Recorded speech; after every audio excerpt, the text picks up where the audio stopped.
Good afternoon, everyone, and welcome to this online engagement inspiration from LGBTIQ people in Latrobe. We're going to be talking about the alphabet a little bit today, so I should be able to get my pronunciation and my words out correctly. My name's Jane Anderson. I'm the Latrobe Health Advocate, and my preferred pronoun is she, her. I'd like to start by acknowledging the original custodians of the land on which we are all meeting. We're all coming from many different places, all of which are owned traditionally and will always be the land of Aboriginal people. I'm on the land of the Bryakalong clan of the Gunai-Kurnai people, and I pay my respects to their elders, past, present, emerging and future. I'd like to also acknowledge in the current environment that we're in the impact of COVID-19. It's impacting everyone, wherever you live and whatever stage of restrictions you might be experiencing. It also affects everyone, whether or not you're working, whether in your family home environment, whatever you're doing from day to day, it has an effect on us all. I'm glad for the next hour we're actually going to take some time out from concentrating on COVID-19, and we're going to think about the LGBTIQ community and what I've heard from them in the work that we've been doing, and then what that means for other people. Just a few housekeeping issues. Please post all your questions or vote for your favourite questions in Slido. We'll get to as many of them as we can. You can also make a comment in the same area if you'd like. Also, if you're having any technical issues, please post your question or issue there, and the team will respond to you and try to resolve that for you. Today's event is being recorded. It will be made available on my webpage at LH Advocate, and will also be on the Facebook page. Also, if you're good at multitasking, you can join the conversation on social media using the hashtag engagement inspiration, one word. The purpose of today's event is focused on the work that I've been doing. The work highlights that we're celebrating today what we've been hearing directly from the LGBTIQ people to gain an understanding of what is important, to learn about ways to ensure engagement can be inclusive, safe and meaningful from their perspective. At the beginning of this work, it was my intention to understand what more could be done to enable greater equality of LGBTIQ people in Latrobe. This is still a priority. However, in hearing firsthand from people who've experienced trauma and inclusion, it struck me, and I've come to understand that for some LGBTIQ people, psychological safety and not equality is the starting point. Health is a fundamental right. The right to health is described by the World Health Organization as something that everyone should be entitled to, and includes having access to information and services free from violence and discrimination. Everyone has the right to privacy and to be treated with respect and dignity. I want to thank everyone who's contributed to the report. The engagement model for my office has been enhanced as a result, and I'll continue to listen to and elevate the aspirations of LGBTIQ people in Latrobe. I will work alongside others in the Latrobe Health Innovation Zone and will advocate for systems change that will enable LGBTIQ people to experience and access health services on par with others in their community. Before I introduce our event partner, I'd first of all like to take a quick poll from the audience. Using Slido, can you share with us why it's important for you to be here today? There's a few options. Some people have been answering the question. If you just take a second to choose which is the option that best suits you.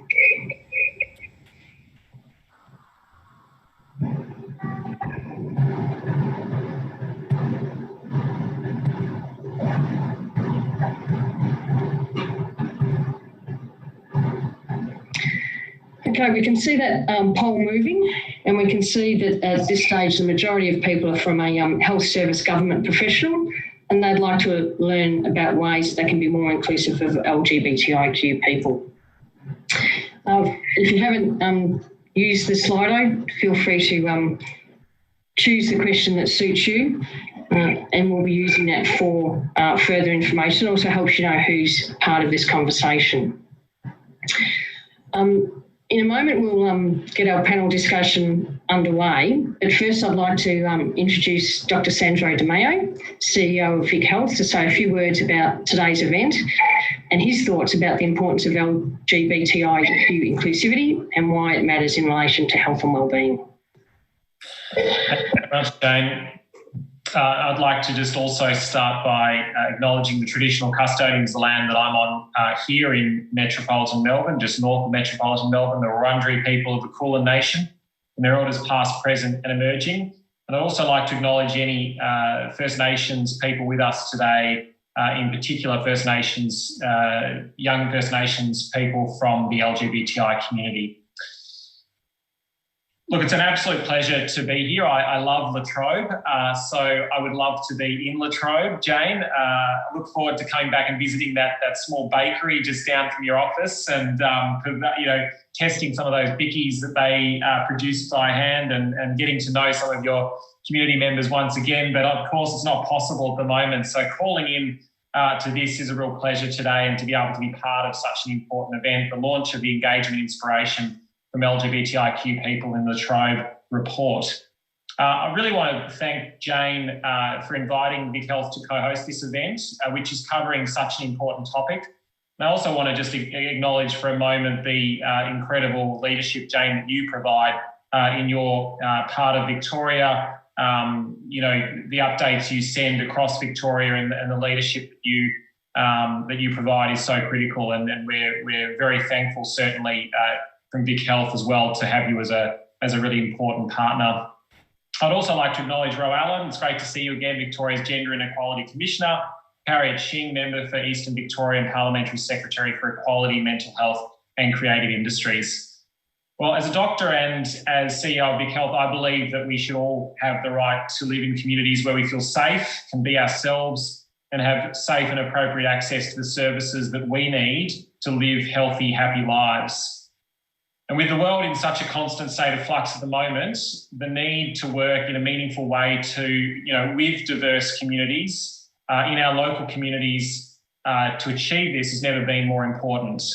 While there certainly have been some positive change in our societies, and we've made big progress thanks to many people actually on the panel today and leaders like Ro and Jane. In February this year, the National LGBTIQ Health Alliance released their snapshot of mental health and suicide prevention for LGBTIQ people across Australia. It explains that, and I quote, although many LGBTIQ Australians live healthy and happy lives, research has and continues to demonstrate that a disproportionate number experience poor mental health and have higher rates and risks of suicidal behaviours than their peers. And these health outcomes are directly related to the experiences of stigma, the completely unacceptable continuing experiences of stigma, prejudice, discrimination and abuse on the basis of being from the LGBTIQ community. Thankfully, there are so many working across Victoria and Australia, and indeed around the world, to change this. And again, thank you to those who are tuning in, who are leaders in your community. I congratulate once again Jane and the Latrobe Health Advocate team on this resource and on today's event. We look forward to supporting your work and continuing to do so. There are a wealth of insights in this report, insights that are certainly applicable to people working with LGBTIQ communities and indeed communities themselves right across Victoria. And I'm very much looking forward to also just following and listening for the hour ahead. Thanks again, Jane. Thanks, Sandro. It's been great to have the support of VicHealth and your continued commitment to health and wellbeing broadly, but also to the Latrobe community. I can see that people are already putting their questions and comments on Slido, so great that people are getting used to that, and please continue to do that. I'll just introduce the panel members. So we do have on the panel Harriet Shing, the member for Eastern Victoria and Parliamentary Secretary for a number of areas. I won't go through them all, Harriet. Hi, lovely to join you. We've got the Commissioner for Gender and Sexuality, Ro Allen. Thanks for being here, Ro. Pleasure, Jane. Thanks for having me. We also have Janet Granger Wilcox, the General Manager of Corporate Affairs at Aussie Broadband. Thanks for being here, Janet. Thanks for the invite. Much appreciated. We've also got Dean Sutton, who's the Latrobe Valley Community Member and Representative for Regional Victoria on the LGBTIQ Taskforce. Great to have you a part of this conversation, Dean. Hi, Jane and everyone. Okay, we're going to kick into the panel discussion. We're going to start with the first insight from the Engagement Inspiration report. Is data the only way to tell the LGBTIQ story? We've heard that in order to create change for LGBTIQ communities, we need more data. There is a desire to build a data set to address a systems gap in understanding the needs and aspirations of LGBTIQ communities in Gippsland. There is no doubt that when data is collected appropriately, used effectively and with purpose, it can be of great value. However, there may be an inherent assumption within communities and services about the type of data that is required before making a commitment to systems change. I find myself wondering, do LGBTIQ communities have to capture and provide data in order to fit the system and be heard, or could the system change the way it listens and responds? Perhaps there is a more flexible and appropriate balance of understanding the underlying causes of gaps in existing data sets and an openness to changing the system and building data over time. Harriet, I'm going to ask you to start off with, what if small but meaningful changes could be made to service system data collection methods and analysis to increase awareness of the needs and aspirations of LGBTIQ communities? Thank you so much, Jane. That's a really interesting question. It throws up a number of challenges around the way in which we as LGBTIQ people describe our experiences, but in the first instance, identify shortcomings, problems or gaps within the systems that already operate. So I think that when it comes to being able to identify what is not working, the key components of data collection need to focus on people's qualitative experience in accessing services and systems, in being able to find engagement with professionals and those who treat us as clients or consumers or patients, to be able to know that we have the level of confidence around a level of care in expertise and a level of respect around everything from appropriate use of language through to systems and processes, everything from paper-based forms and what is contained in a system of gathering information in an inclusive way, that in the aggregate really does contribute to breaking down the stigma that we experience as LGBTIQA+ people. One of the great challenges for us is that we live and work within systems that are heteronormative, that are cis-normative, and that are very much geared toward a persistently binary way of looking at the way in which citizens move through the community and access what it is that they need to thrive and to contribute and to participate.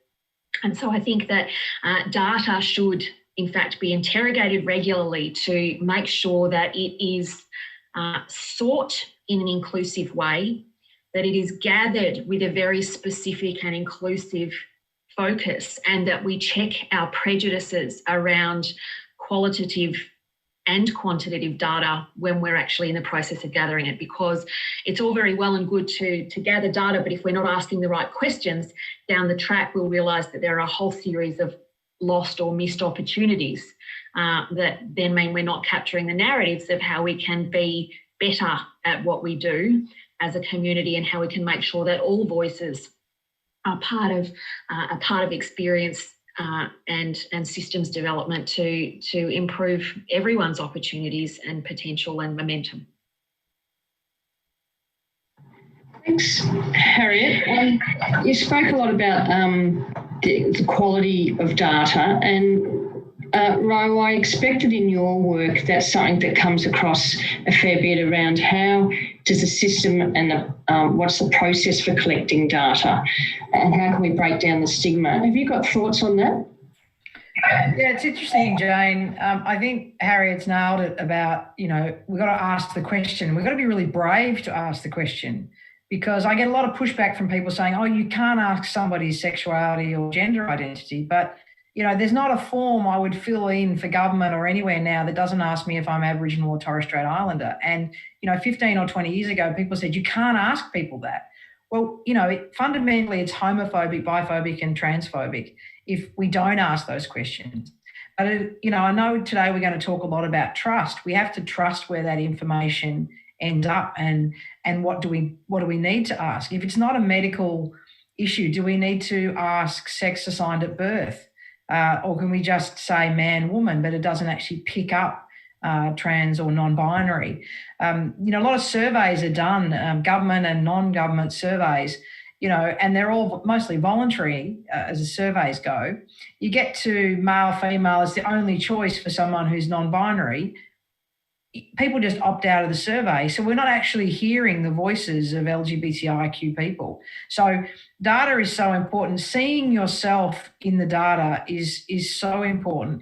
Free text box, I can't tell you, it sends the computer data people completely loopy when I mention, gender is really broad. You can't just have one definition other than male, female. You can't just call us other. It sends them absolutely off their court. So we've got to keep having that brave conversation about how to collect data, but it is detailed. It does cost, even in the census, we're not counted unless we're in a relationship. It's crazy the way, I remember the last census, it was so exciting. I worked with the ABS to get the question about trans and non-binary. You had to ring and get a special form. If you could get through on census night to ring and get a special form, it was very exciting. You could then say, you were trans or non-binary, but, it's incremental progress. And the other thing that asking the question does for cisgender heterosexual people, it just opens their idea that there's a possibility every time they fill in a form that there is something that's not just male and female in the collection of data. So it's an education process. It'll come with all the hate mail, possible, but over time it just breaks down that binary stigma that that there is non-binary. We need to collect it. We need to hear the voices of folks. So it's an ongoing issue, data collection, and it's not easy. There's no easy solution. It costs, but there are some simple versions of the way we collect data that will improve the voices to be heard. But data can be manipulated, so we have to, as Harriet says, we have to just keep interrogating that very carefully. And if you ask the question and you don't have, 1 in 100,000 people identify as having an intersex variation, doesn't mean that your population is free of people with an intersex variation. It may just mean they don't trust you with that information. So, it's a bit damned if you do, damned if you don't, but we've got to start the process. And, there are some good examples, I think, Jane. Thanks, Ro. And you talk about some good examples. I'm wondering, Janet, if you might be able to tell us a little bit from Aussie Broadband's perspective, what you've found that has enabled that bravery to ask the question, as Ro put it. I don't know whether it's bravery as such. I think it's more, look, at Aussie, we've probably gone through a 4-year journey at the moment on our inclusion. And I use the word inclusion deliberately. We started with inclusion as our approach, and we're not a traditional corporate in any sense of the word. And so that's given us a bit of freedom to play here. And the way we went about it was just to try and take small steps. We didn't set a really big diversity strategy. We didn't set big targets. We didn't do any of that. And a lot of what we do is we look at the counterintuitive approach and go, well, let's have a crack at that instead. So we just took the small steps, and the small steps were things like okay, let's put up a rainbow flag outside the office, which you don't see very often in the industrial area of Morwell, I have to say. So that's a bit of a statement.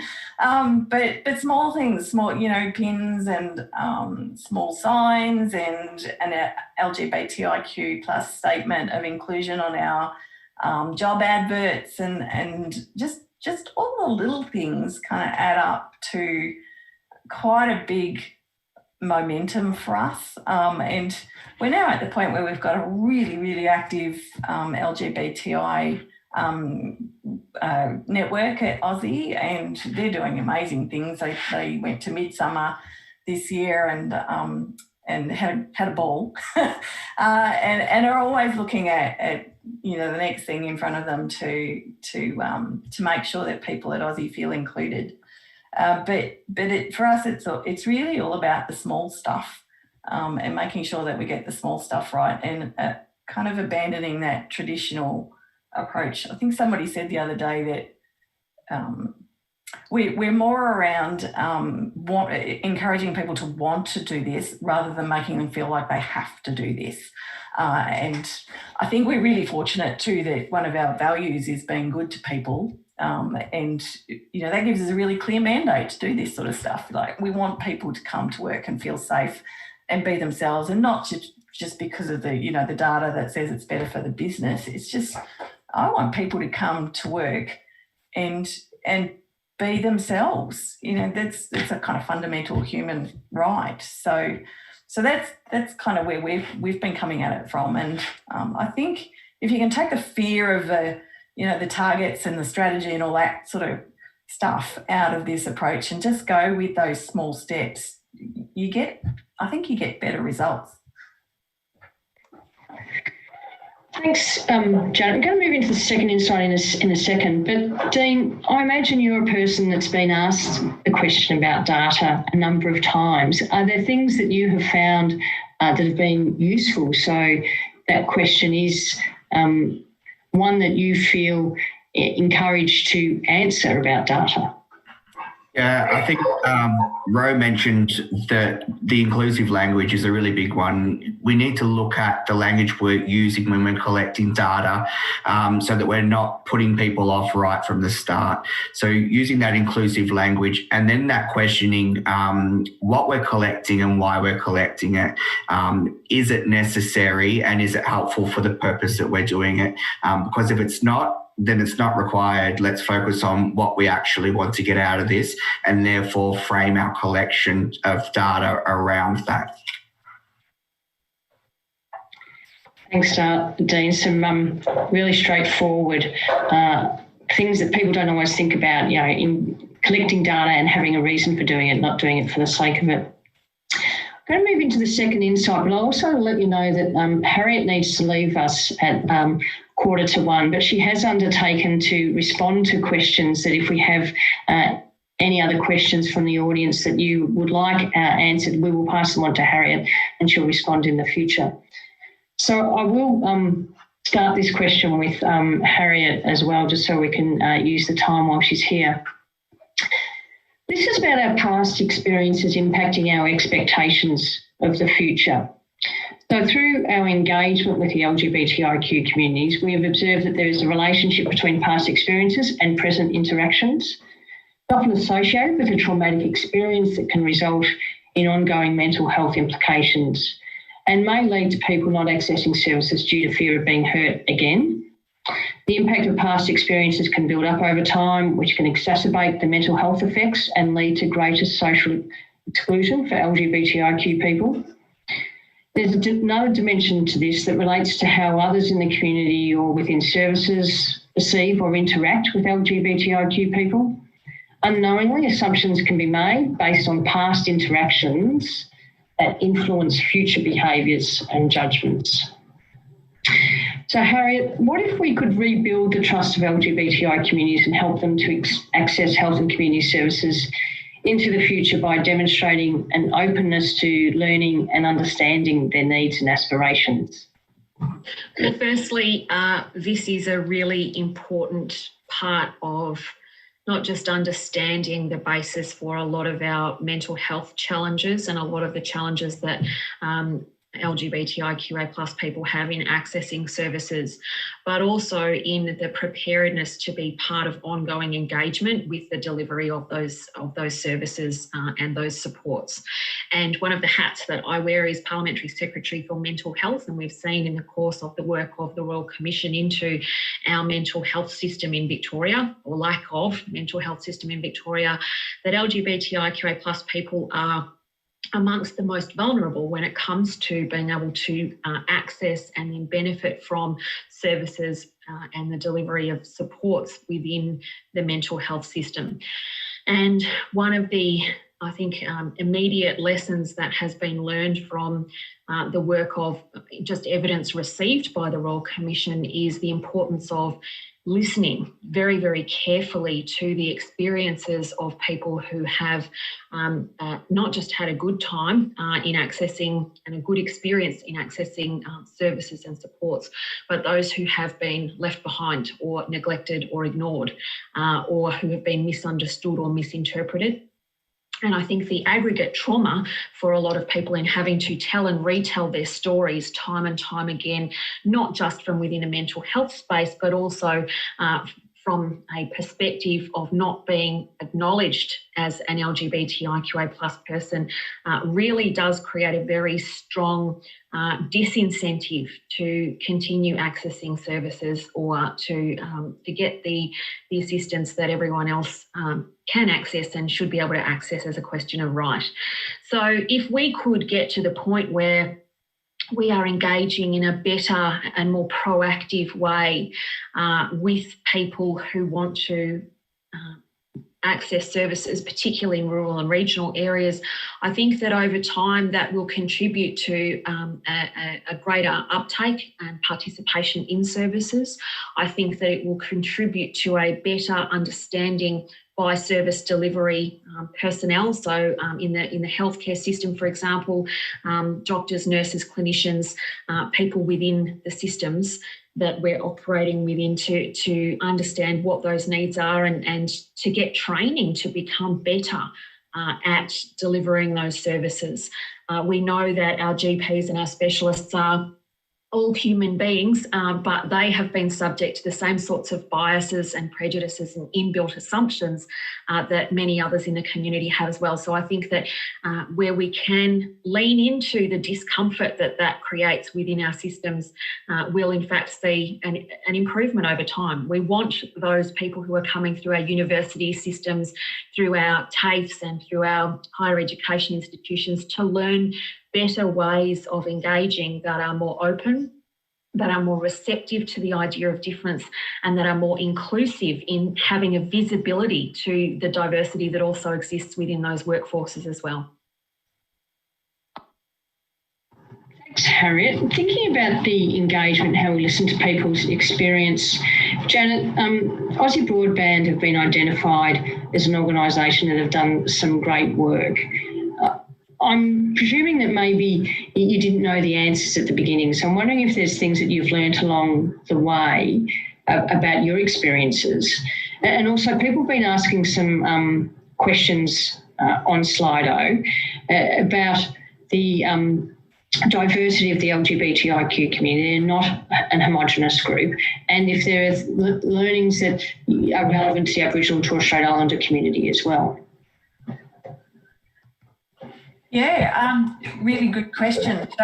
So number one, we certainly didn't have all the answers, and I don't think we still have all the answers. I think this is a never-ending opportunity to learn. I don't like the word journey, so I'm going to avoid that. But I think it's inclusion is a constant inquiry in our lives. So we're always learning about something new, and we're always tackling new aspects of inclusion at Aussie. But certainly there are experts out there who can help you along the way. So for us, we turned to Pride and Diversity, which is an organisation that supports businesses in their LGBTI inclusion, and they have certainly held our hand for a number of things. So they've helped us with with developing policies, and they've helped us to support some of our staff who are going through transition, and we've used them for lots and lots of different things, and they've provided training into our organisation. So we're doing regular awareness sessions with our staff on LGBTI awareness issues, and also some ally training as well. And we've only just done that, started that last week, in fact. So it's never ending. And I think understanding your question, or the question that's popped up in the forum, the same approach applies to any aspect of diversity, including Indigenous and Torres Strait Islander peoples. So we've just actually started kind of really getting our teeth into that and starting a RAP process, and reaching out and connecting with our local Indigenous peoples and figuring out, again, all the small things that we can be doing to make sure that they're included. And same with other aspects of diversity. Neurodiversity is really important in our sector, and it's something that we're starting to look at as well, including people who've been incarcerated and how we help them. It's kind of, there's a never-ending feast in front of us, and the thing that I think that we just try and approach it with a sense of wonder and respect, really, to explore it. Thanks, Janet. I love those words, wonder and respect.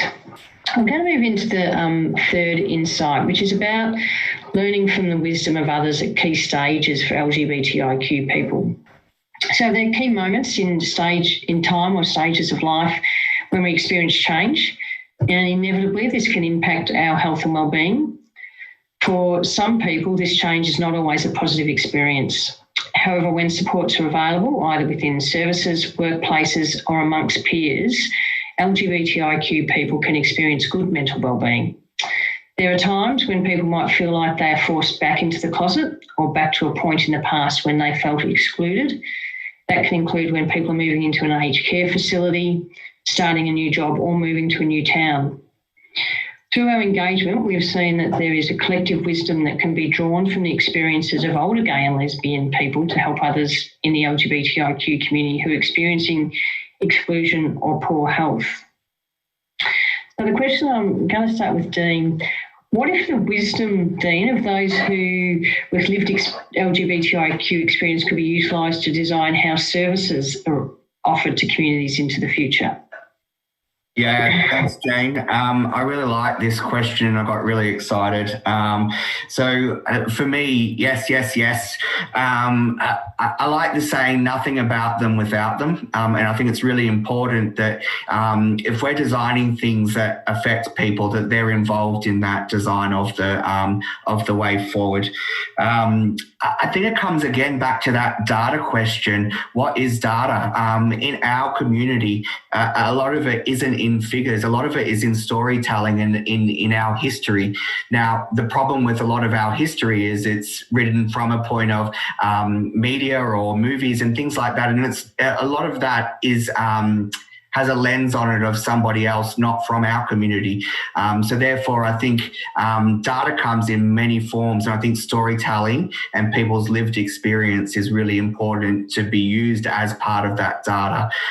We've seen it work really well in the mental health space, where people with lived experience with mental health help to design the outcomes and the solutions for the programs going forward. And it can be done exactly the same in our very diverse LGBTIQ community as well, by using people's lived experiences to help guide the future. Thanks, Dean. I think that's a really good analogy around what we've seen through the changes of mental health services. Ro, I expect that this is a significant part of your work and potentially you're learning from others as well. What are your thoughts about how people's experience can be used to design how services are offered to communities into the future? Well, I think Dean's nailed it really with that. The catchphrase is co-design. Like lived experience is going to give us the best experience. I think that the traps are locking in, historic experiences. as that's the way it was and that's the way it's always going to be in health services. So I think there needs to be some challenging and pushback. And, it goes back to the last question a bit, but, we've got to unlearn some of the things.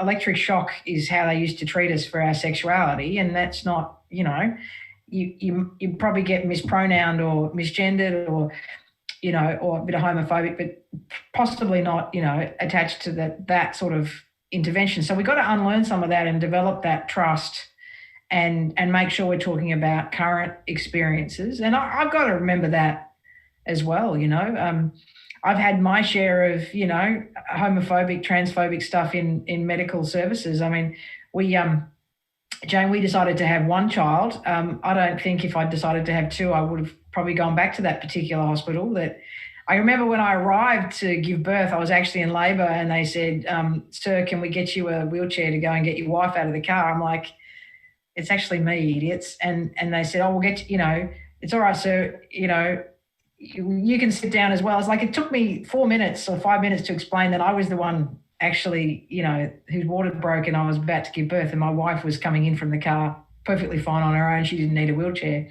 So, but that's a 12-year, she's 12 now. You would hope that would not be the experience, of somebody else. But, you get, as a LGBTI person, you can't help but get locked in. Like that's a visceral experience. And that's the one I can share.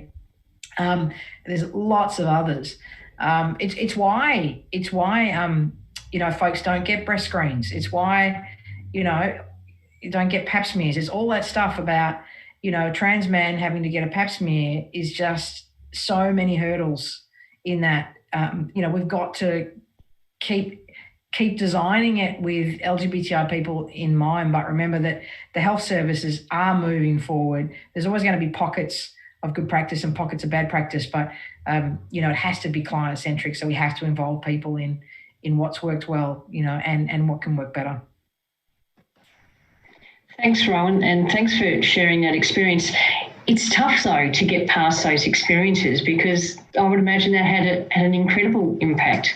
I can't, even put myself in those shoes. I haven't given birth and I haven't had that experience. I'm wondering, Janet, if there are things that you've learned at Aussie Broadband about how you access the experience of other people in the LGBTI community to influence the work that you've done. Yeah, I think we do that in a number of ways. Probably most first and foremost, I think it just needs to be as simple as having a conversation. Making sure that you ask the questions of our LGBTI team. I asked them before I came on here if there was anything that they wanted me to say, and making sure that we ask the right questions, but also. There's a lot to learn out there in the internet about the lived experience of our LGBTIQ plus community and their experiences in the workplace and wherever it might be relevant in health and community services. And the stories are there to read. So I think, again, it gets back to that kind of inquiring mind and that sense of curiosity and the ability to read those stories, to ask those questions, to listen with respect, and go, okay, that's a valid experience, and how can we make sure, if it was a bad experience, that it doesn't happen again. Thanks, Janet. I'm going to move into the next insight, which Ro has already just done a little bit about that in sharing the experience she just did. But this is about bringing your full self, sharing who you are, and others can do the same. When we're open, bring our full and authentic selves to the conversation or share something personal, there's a noticeable shift in the engagement experience. I noticed that when I had the conversations with people earlier this year, and I shared that I'd recently married my wife, and automatically the group became more welcoming of me, and they wanted to share in my celebration and good story. So when we do this, there seems to be an increase in confidence and reciprocal trust from the people we're listening to. There's a shared understanding. In this work, we observed an emotional fragility or vulnerability amongst many of the LGBTIQ people that we spoke with. It was important for us to be aware of this and to bring respect and trust into the engagement. We found that this helped others to know that it was okay to share their experiences with us and put forward their aspirations for the future. So I'm going to start with you, Ro, because you've already led us down this path. What if services could be supported to invest more time into building trust and empathy through creating opportunities for professionals to bring more of themselves into their day-to-day interactions with their communities? Look, I think it's a conversation we've got to keep having. When I was a baby youth worker, boundaries was drummed into you, and you have to keep your private life and your personal life separate until I went to Shepparton, and I was a youth worker in Shepparton, and all the LGBTI kids came to see me and wanted to start a group, this role particularly, I was never really good at boundaries, professional ones and harm minimisation, all those sorts of things. But really, anyone who knows me knows I wear my heart on my sleeve. So, in this role, that's, you have to bring your authentic self, because that's what changes hearts and minds when you are your authentic self. So, the more somebody can do that in a health setting, it's going to put people at ease. And that's the fundamental, isn't it?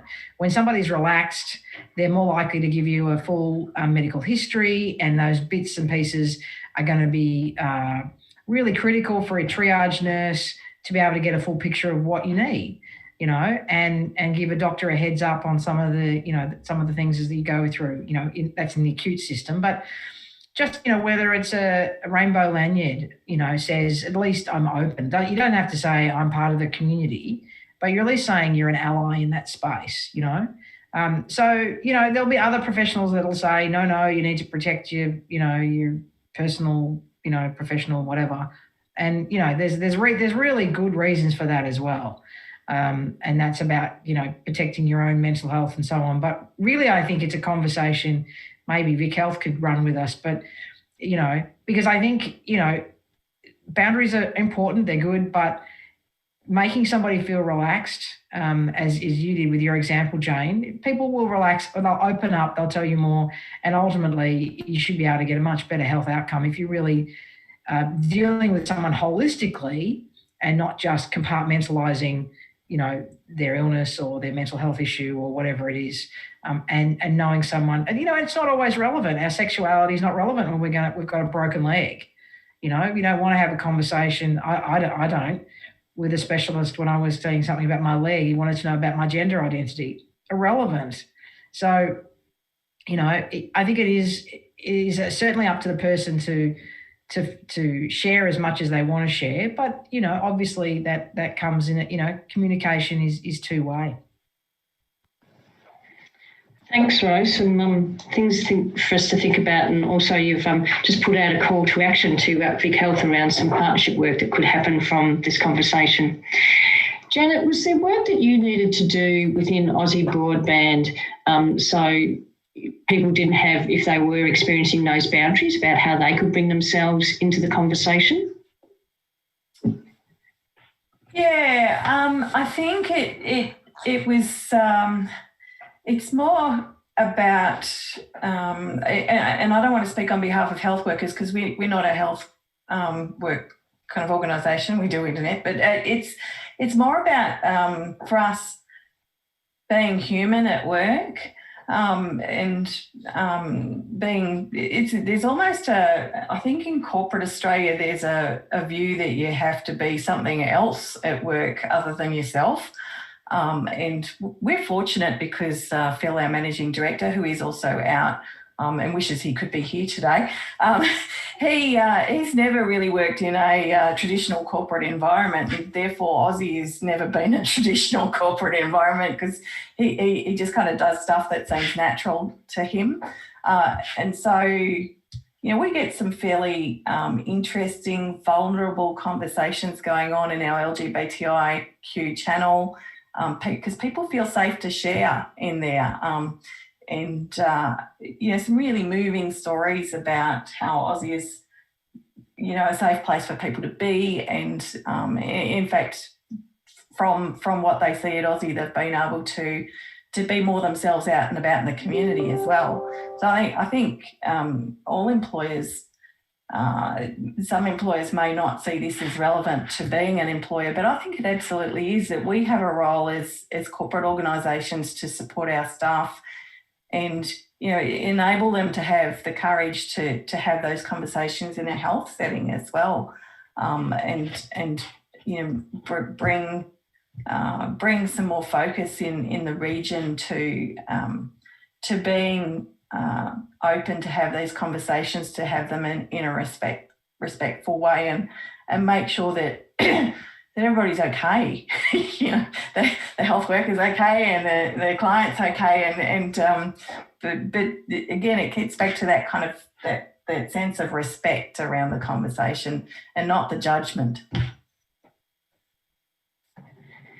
Thanks, Janet. Just let people know in the audience, we're going to move to your questions shortly. So I can see that there's a few things getting thumbs up, but feel free to keep putting your questions there and putting your thumbs up on those that you would like us to prioritise.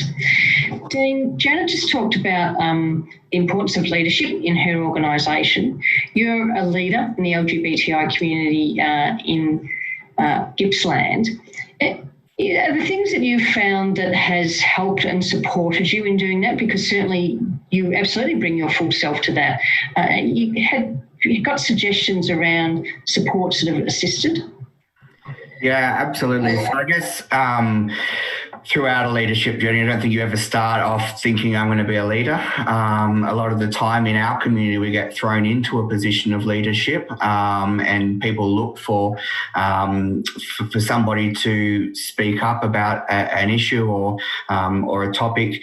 I think finding how you maintain your self-care is really important as a leader, but also your allies as well. Allies are really important in the LGBTIQ space, but in leadership in general, because leadership is really difficult. Our community is really difficult because it is so complex, and having people and to turn to for advice and for guidance and to be able to bounce things off is really important. It comes back to, again, building those relationships. If we look at the service industry, in regional Victoria, it's really difficult because you haven't got the visibility in our services that you do in Melbourne Metro. So we have to find a way of being able to create that visibility, or at least start to build the trust in our mainstream services for our community to be able to access. And part of that is by bringing your whole self to work, because that starts to build trust a lot sooner. We return to the same doctor because we've got a relationship with them. In regional Victoria, it's really difficult because our medical practitioners move around so much. To go to a different person and explain your situation each time is a really difficult thing to do. So by bringing a practitioner bringing their whole self to work, and it helps to build that level of trust faster. Thanks, Dean. That actually takes us into one of the questions from the audience. I'm going to start with you, Ro. The question's around how can we not just engage with, but actually empower the LGBTQIA plus community? How do we create that change where people aren't just consulted but are leading? So Dean just talked about some things that he found supportive as a leader. Do you have some suggestions for that question? Well, I personally think leadership in our community needs support, which is why we've put 3 years of a leadership program, and Dean's one of our graduates, if you don't mind me saying, Dean, from the LGBTI leadership program with Leadership Victoria. So, and we've made sure to put rural and regional people, you know, at least 5 every year through that program. And that's helpful, but it's not the only solution. As Dean said, often leadership is put upon you. And we had 160 applications for 30 positions in the leadership program. So, you know, that's not the only solution in our community.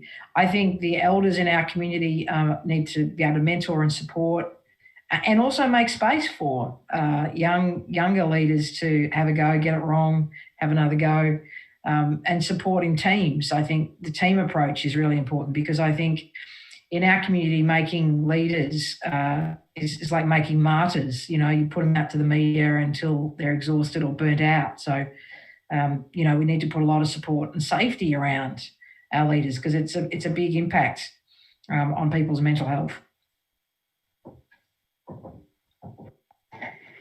Thanks, Roy. A few things for us to think about there.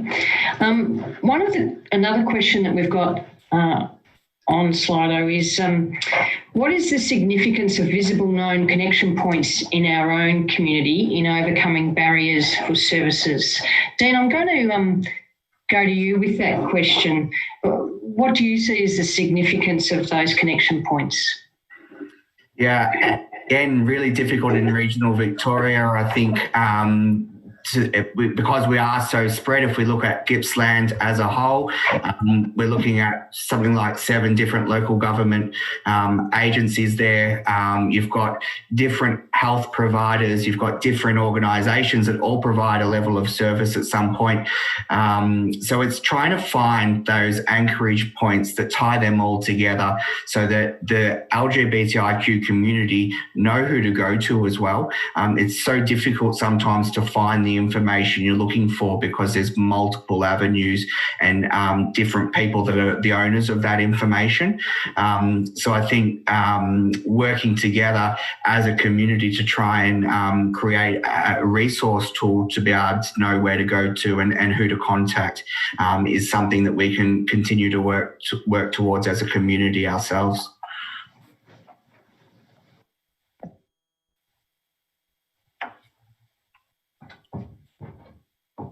You're on mute, Jane.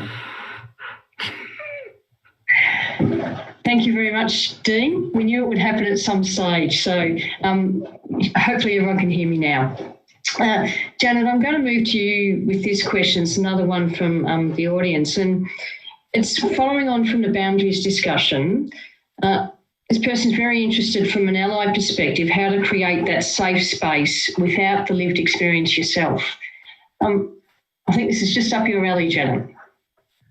Oh, that's a really good question. I think as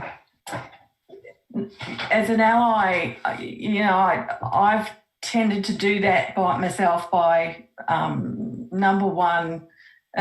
I've got a T-shirt on today with the Aussie Broadband kind of rainbow logo on, but making sure I've always got something on my lanyard that says that I'm approachable, just a small visible sign. But also, you're making statements as an ally, public statements as an ally that you are an ally. There's no point in kind of being a hidden ally. That doesn't help anyone. So you're making statements to the organisation that we're supporting particular days, transgender days or days of visibility, all of those sorts of things. And those statements just don't come from me, by the way. We kind of empower our team to make those. But as an ally, I think you've got to be visible as an ally to create a safe space. And then it comes down to a level of, you know, building a level of trust with the people that come to you and want to talk. And that's, you know, just the simple things like keeping the conversation between you, being respectful, listening, all of those sorts of basic things that you can do to create respect. Dean, is there something that you've got to add to that comment? Yeah, I think it's important for allies to know that we're not always looking for somebody to solve the issue. Sometimes it's just a matter of being able to have somebody that you trust to be able to pour your heart out to and release something, because we know when we get in a situation and we've got no one to talk to, it goes around and around in our head and it becomes a monster. And it's no different to any other communities. Being able to have somebody to be able to just get something out and talk to and be able to trust them with that. It's not always looking for a solution. So don't feel like you're signing up to solve all our problems. Thanks, Dean. Some great things for people to think about. This is the last question. I'm going to ask it of each person. So this has again come from the audience. What happens next? So we've had this discussion. I've released a report. I'll start with you, Ro. From your perspective, what happens next in relation to this conversation and this work? Well, I'm hoping you finished your submission to the whole of government LGBTIQ strategy, Jane, and that you've used all of this consultation and work to add to the consultations we've already done. So you're smiling. So you've either done it or you've organised an extension. So it goes, that's all of this work goes in there for me. It goes straight in there. It's so user-friendly, cut and paste into our consultation work that says, you know, we're going to develop a whole of government strategy about inclusive practice for LGBTIQ people. And, you know, what a great template come out of Latrobe. So thank you very much for that. And there'll be ways for people to continue to feedback. We'll do a consultation report. This paper will go into that, and then people can have a chance next year to have a look at that paper, make sure we're on track before the final strategy comes out. So it's a clear track to where to for me. But, you know, ongoing education and support and communication.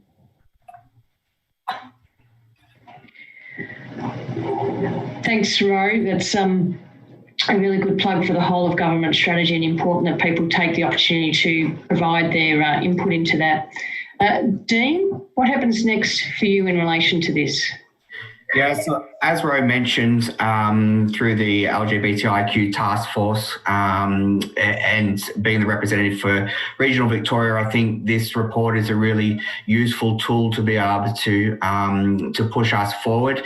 It is data now. That report is data. And so when people are out there looking for their grant applications and things like that, utilise this report to be able to get what you need funding-wise and to be able to push in your organisations where we need to get to.